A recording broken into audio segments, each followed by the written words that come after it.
From Lake Superior to Lake Minnetonka and the rest of the land of sky blue waters, we are Minnesota Score Radio, your sports ticket. Eric back for yet another week, and there's Wally again. He just won't go away. I think he's like the snow. It's going to be here a while. We're going to slice and dice the always busy, always topical, always cluttered Twin Cities sports scene. And as usual, a lot going on. We can start in a number of directions. We could go baseball, World Series going on. Wow. We could even talk football. I've got props here. Now, for our listeners who may be actually watching us on the web, we've gone into a simulcast, haven't we? Yeah. We're radio and television. We've gone visual. Yes. Which is probably a bad thing in our case. Well, particularly in your case, but wow. Yeah, that's a new element. I see you brought props with you. You brought it at that World Series. I did. What year was it? Was that an 87 World Series cap? 91. So, oh, it was 91. Okay. Yeah. The last time the Twins were in it, let alone won it. Yeah, it's been, 30 seasons, 29 years. It seems like, a lifetime ago that the Minnesota Twins were in the World Series. And as the World Series plays out this weekend, let me ask you this. Do you like the concept of having it, and now obviously the situation is different this year because of the bubble and the pandemic, but do you like the concept of everything at one venue? Like a neutral site venue. Do you care for that? I know as somebody who goes to the Super Bowl every year for the last 150 years, you're into that type of thing. Do you think that works for baseball? It is growing on me. Yes. Really? I mean, think about it. If you knew at the beginning of every baseball season the World Series was going to be in, the Metroplex, Dallas, Fort Worth, Arlington, or San Diego, or Miami, or wherever, and I don't know if they'd ever come north to an outdoor venue in Minneapolis, but point is, if you're just a fan, you can make your travel plans ahead of time. And if your team happens to get there, and you find that out usually last minute, as in the case of Tampa Bay and the LA Dodgers, both going to a Game 7 in the ALCS and NLCS. But, hardcore fans, that's what they live for. Hey, we're in, now let's go. So I kind of like it, and it also shrinks the travel days, and it allows these guys just to play baseball. There are some fans down there at the Globe Life Ballpark in Arlington, the new retractable roof stadium. So at least there's some natural noise. It's not artificial and manufactured like we've been hearing at all these events so far during the pandemic. I could see baseball. If look, here's the bottom line. If baseball feels like this will generate more revenue, and they could create a Final Four or Super Bowl-like scenario where it's a week and maybe even 8, 9, 10 days where people show up and it's just all about baseball. I've gone to a lot of Super Bowls. You've gone. We've been to Final Fours. It's not just about the game. It's about where you're going and what you're doing while you're going to go see a game. Yeah. So to me, there's obviously positives and negatives. The big negative, of course, is that Joe Fan is not generally going to be able to go to the World Series. I mean, you're not going to be able to bring your kid to a World Series game at the drop of a hat like you would if they're played in the home ballparks like they have traditionally been doing for the last 120 years, right? So that to me is the biggest negative. And baseball has a problem, as you know, by just looking at the TV ratings over the last several years and, reaching the young fans. So to me, that probably supersedes all the positives, but there are positives. Like you said, certainly for the city that's hosting it, it's a positive. You'll never get one here. That's a negative. The northern half of the country is probably never going to. Milwaukee might get one. Well, they've got the roof. Exactly. They've got the retractable roof. Toronto. Seattle would probably get one. So there are situations, but you're not going to get one here. You're not going to get one in Chicago. You're not going to get one in Cleveland. You're not going to get one in Detroit. Yeah, there's a number of northern cities. You're not going to get one in New York. And to me, that's a big negative. Now, the other positive I see is if you do want to go to the World Series, for example, in the 1996 World Series, which I traveled to cover, I only got to travel to Atlanta. I didn't go back to New York. So I would, and if you're a fan and you go to this venue, you could go to all 7 games if there are 7 games, or you can go to the entire series, so you can plan on going to the entire series. So I see that as a positive, so that fans who can afford it and who do want to do this can make a regular thing out of it, and they can go to the entire series. You don't just go to one game, or whatever the case might be, or just the home game. You get to go to the road games too, because it's all in the same place. So there are some positives, but I think Major League Baseball, if they take a good hard look in the mirror, they must realize that they have got to bring in those young fans, because, man, old guys like us, I don't know. Their game has got to have some longevity to it. And right now, I don't think that plays to that. Well, it doesn't. I mean, the average MLB viewer, I think the demo is mid-50s, so they need to go way south of that. Now, yeah, you're right in a lot of the points you bring up. Look, as a guy who used to live out in SoCal and went to a lot of games at Dodger Stadium, it would be fun to sit there and watch these games from one of my favorite ballparks. On the flip side, we're spared seeing games at Tropicana Field. That's true. Which, by the way, could be a neutral site World Series bubble spot, because it's got a roof and they fit all the criteria, check all the boxes. I don't know if MLB would want to go there. They probably would go to the one in Miami where the roof opens. Yeah, and please don't go to Tampa. Yeah, but so we're not seeing that ballpark, at least during the World Series. The bubble concept certainly has some positives. I still think it's definitely going to be corporate, like the Super Bowl. I mean, you got to be a fat cat. You got to be a high roller to get into that. And I think the Final Four is close to being the same thing. But you can have a lot of events around it during the week in the host city. We saw it here in the Twin Cities with the Final Four and the Super Bowl. Look, very few people were going, right? But they were going to the NFL experience. Or when the All-Star game was here, you went to the convention center in Minneapolis. And so the All-Star game for baseball is cool. You know where it is. You've gone. I was going to go this year to Dodger Stadium. It got wiped out. But you can plan that, and you can do a lot of things around it, and maybe if you're lucky, get a ticket. I think baseball is going to look at this. And the other thing they take out of it is weather. Yeah, it's not good if you're a Twins fan or the Indians or the Yankees or whoever in the North without a roof. But you're going to get baseball in warmer conditions. I'm all about football in the elements, not necessarily baseball. It's two different things in my opinion. Well, especially now that baseball has pushed, and this year's a little bit different because they started the World Series a little earlier than they normally would, just the way things were set up with the 60-game season and so on, and having the bubble concept, so they eliminated a lot of the travel. But baseball has pushed basically into early November with the World Series in game 6s and 7s the last couple of years. So, with that possibility existing, there's no way that they're going to play those in Cleveland or Minnesota or Colorado or New York or Detroit or Boston. I mean, there's too many heavy hitters in those cities for Major League Baseball to go that direction, I think. Although there's some valid points on both sides. I understand the other side. I just think that they have to really consider. Now, the other argument would be, well, you'll get the ALCS, or you'll get the NLCS. You'll get all those games leading up to it. But the World I was just going to bring that up because you look at, Green Bay, all the success the Packers have had in the NFL. Right. It would be highly unlikely Green Bay ever hosts a Super Bowl.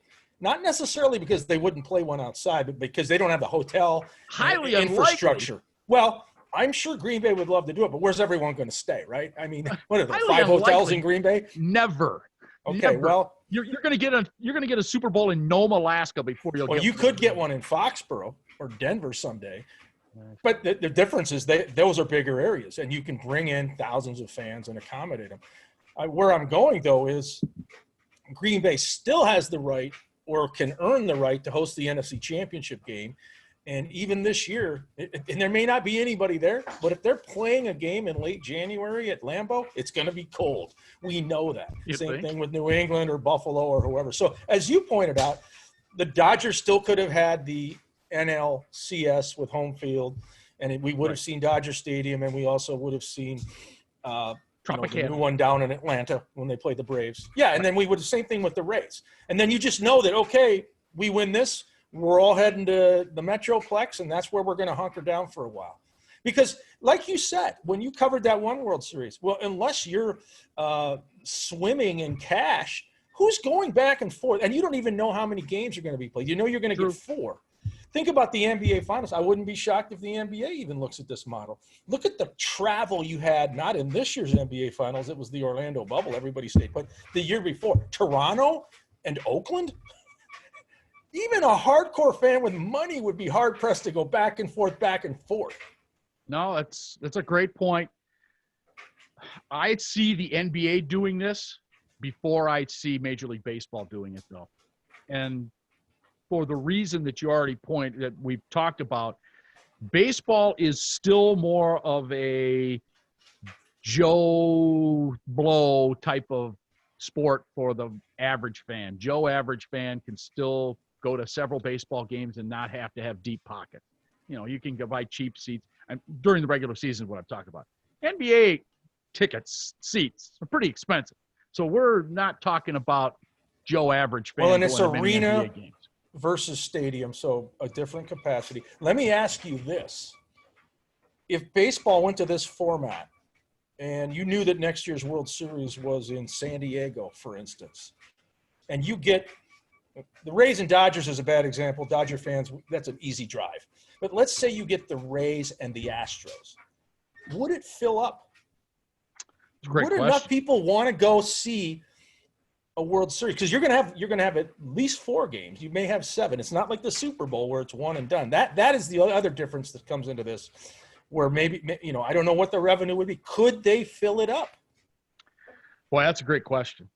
I just think that they are losing fans, and baseball needs to go the other direction. And I think when a World Series comes to your town, there's nothing like it in sports, because it happens all of a sudden. You've just won the ALCS. All of a sudden, you have baseball's biggest event in your town. And there's nothing like what a World Series generates as far as excitement in a town than the World Series. There isn't anything like it in sports. The NBA Finals, Stanley Cup Finals, depends on your city, I suppose, but there's nothing like the World Series. And, you know, just because of the size of the crowds and so on and so forth and the length of the season, I just think that the World Series is different. So, I don't know. They've tripped over a lot of traditions in baseball this year. So I wouldn't be surprised to see them do something different. I saw your buddy Rob Manfred on talking. I think they're going to put that stupid guy on second base going forward. I saw that interview with him pregame. Get used to it. Yeah, they're going to – unfortunately, that thing is here to stay. I think the DH – they haven't talked about it because I know there's going to be some tough negotiations with National League clubs, but I think the DH is here to stay. I agree. I do not think you will ever see a pitcher bat again. I agree, and I'm okay with that. And I'll say this before we wind up this segment. If Major League Baseball feels like being in Arlington for this World Series could potentially garner them more money, more exposure, again, from the media standpoint. I know when you cover a Super Bowl or the Final Four, you just got to get to that city, and You're there as long as the stuff lasts, and then you go home. You know, how many media outlets in this pandemic where they're cutting jobs? Can you have, let's say Phil Miller of the Minneapolis Star-Tribune is in the Arlington bubble. Correct. Would he be bouncing from Los Angeles to Tampa on the Star-Tribune nickel? I don't know the answer to that, but that's a lot more money the Star-Tribune and these other newspapers will be paying than, hey, we just got to get Phil down to the Metroplex, get him into a hotel, and he's going to get the credential, and that's all we got to do. Yeah. A lot to think about. Right. Basically, it's sending them down there for a week, and, you know, you just have to have an open-ended ticket at the back end of it. But, yeah, that'd be the only expense as opposed to having to travel back and forth. And you're likely to have to do that, to have to travel back. Almost certain. When I went in '96 to the Braves and Yankees World Series to cover that, I just went to the middle 3 in Atlanta. Okay, so that was different. Atlanta had won the first 2 in New York, and then New York came into Atlanta and won all 3 in Atlanta.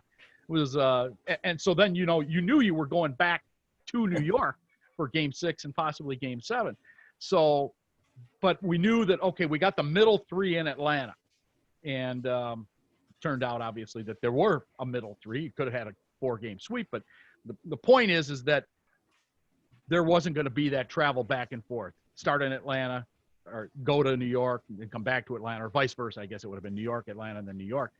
I did that with the 95 World Series. Started in Atlanta, went to Cleveland for 3. Then I had to go back to Atlanta. And then, of course, you fly. Then I flew home to Minneapolis after that. So there was a lot of travel. That was expensive. That was on the company dime. And it does add up. No question. And like you say, is there really... Airlines aren't going to cut you a break. Hey, I need to go cover game 6. Well, No way. good. You're going to No pay way. $800. So I think, look, I have no idea what Rob Manfred and his guys and gals are thinking in the MLB offices. I do think they're going to look hard at everything that they've done to tinker with the game. Like you pointed out, runner at second base to start the extra innings, DH, all the replay things they've gotten in over the years. Yep. I think they will look at this. We can't be the only ones thinking about it. So they're going to look at it. And I don't think any tradition is sacred anymore with Major League Baseball because of what you said at the start. They got to get younger fans. And if it doesn't matter what you or I think, they got us anyway. We're watching. We're going. Yeah. If they think this is the way to go and it checks more boxes than, say, games at Dodger Stadium and Tropicana Field, I think they'd look into it. And if you get cities that want to bid for it, and you can't tell me Dallas-Fort Worth wouldn't want this back. Right. You can't tell me San Diego, which is out of the Super Bowl mix now. They don't even have an NFL team. How badly would San Diego want this? It'd be a perfect city too, right? Miami would love to have it. I'm sure the LA Dodgers, the Angels, the Bay Area. You've got cities. You could create a bidding war like the NFL has with the Super Bowl. It may not hit that scale because you're going to have at least 4 games, but you still would have interest, I believe. It's the World Series, for goodness sakes. I'm sure this discussion will happen at the winter meetings. Let's put it that way. Yeah, it'll be interesting. They got to get rid of the cockamamie 7-inning doubleheader game. That has to go. They can't do that. That's bizarre. I think that probably doesn't stay unless they're trying to preserve arms. But that's ridiculous. They all do that anyway now. Yeah. Nobody can go past 5 innings. So yeah, that's ridiculous. They got to get rid of that. I'd love to see them get rid of the stupid put a guy on second base, but people like you need to get home, I guess, for whatever reason. I still think that the owners themselves should not care about that extra inning deal. At least what they should do, if they're going to keep this on, at least let them play 2 legitimate extra innings, and then maybe in the 12th inning put a guy on second base. I know in the minors they actually played a 10th inning, and then in the 11th they put a guy on second base. Of course, Major League Baseball. Who knows? We all have the attention span of a gnat now. That's true. We're talking about the younger generation we are. And this computer that I'm talking to you in, and I could turn on my TV if I want and surf the web. I surf the web half the time when you're talking anyway. So, it's like. Well, I know. Yeah, it's easy to do. I can't focus. I can't concentrate. But no, and now that I can see you, now that we're doing this virtually. By the way, this is our first ever virtual How about show. that? We've been doing this show since 2002, and we've done it in person for the last 18 plus years. This is the first time we've ever done it like this. Yeah, it's like the Arlington bubble. It's got some good, it's got some bad. Look, if you don't get yourself out of bed and look decent before the show, you got to throw a cap on. I know. In your case, it took an hour to fix the lighting. Too bad you didn't put a ski mask on. Oh, I may. I'm inside. I probably should have a mask on. Yeah. Well, you're by yourself as usual. So let me shift gears on you quickly here. Just one more World Series nugget, so to speak. I see it must have been game 2 on Wednesday, that Minnesota's own Nick Anderson, guy from Brainerd, comes in, gets him out of a jam, actually gave up a home run in the following inning, gave up a solo in the 6th, I think it was, but pitched well, ended up getting a victory, and was the first native Minnesotan to pitch a victory in the World Series since 1991, and we know who that was. Yeah, Jack Morris. Again, that 91 World Series. There it is. Jack took it into extra innings. There was no way he was coming off the mound. Tampa Bay has a much different model. I think Nick Anderson didn't even go 2 full innings, if I'm not mistaken. No, he went 1 1/3 and 19 pitches. He got the victory, though, and he's symbolic of what the Rays are all about. the starter, get us into the fifth. Sometimes they have that opener concept, and then it's go to all these power arms in the bullpen, guys that throw 95 miles an hour or better, and he's one of them. So I'm sure up there in Brainerd, where the lakes are ready to freeze already and the snow is higher than the cabins and the lodges and the hotels that you stay at. Congrats to Nick Anderson. Look, what do Twins fans have to live through with this World Series? I guess Nick Anderson and Brusdar Graterol of the LA Dodgers is in the bullpen. They got in the Kenta Maeda deal. That's right. Yeah, Twins did all right, man. Kenta Maeda had a good year. It's hard. Oh, it's hard to fault him for that trade. No, in fact, Kenta Maeda should have been able to pitch longer in the opening round of the playoffs. I would tend to agree. All right.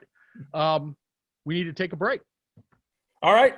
We'll step away. Don't forget, a little bit later on, we'll talk with number 44, Chuck Foreman, one of the all-time great Minnesota Vikings. We are Minnesota Score Radio, your Arlington bubble ticket